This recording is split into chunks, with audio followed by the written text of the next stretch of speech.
அஸ்ஸலாமு அலைக்கும். இன்றைக்கி இஃப்தாருக்காக என்னென்ன சமைக்கலான்னு சொல்லிட்டு பார்க்கலாமா? வாங்க வீடியோக்குள்ளே போகலாம். பனானா ஜூஸ் தான் போட போகிறேன். ஏலக்கி பழம் வச்சு மில்க் ஆட் பண்ணி சுகர் ஆட் பண்ணால் பனானா ஜூஸ் சூப்பராக ரெடி ஆகிடும். இது கூட நம்ம நட்ஸ் கூட சேர்க்கலாம். பாதாம், முந்திரி, திராட்சை, பேரிச்சம்பழம்லாம். இன்றைக்கி நான் ஊற வைக்கல, அதனால் நான் சேர்க்கல.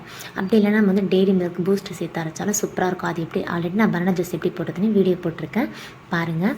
அதுக்கப்புறம் வாட்டர்மெலன் ஜூஸ். வடைக்காக கடலப்பருப்பு ஊற வச்சாச்சு, மசால் வடைக்கு. அதுக்கப்புறம் நோன்பு திறந்து பசங்க நோன்பு கஞ்சி குடிச்சிட்ருக்காங்க. இன்றைக்கி என்ன சமைச்சிருக்கோன்னு சொல்லிட்டு அப்படியே பார்த்துடலாமா? நோம்பு கஞ்சி, வாட்டர்மெலன் ஜூஸ், நம்ம ஆல்ரெடி வீடியோவில் போட்ட பனானா ஜூஸ்.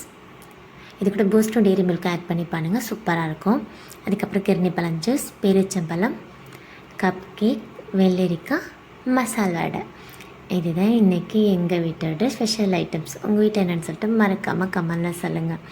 இந்த வீடியோ பிடிச்சிருந்தால் லைக் பண்ணுங்கள், ஷேர் பண்ணுங்கள், கமெண்ட் பண்ணுங்கள், மறக்காமல் சப்ஸ்கிரைப் பண்ணுங்கள். பை.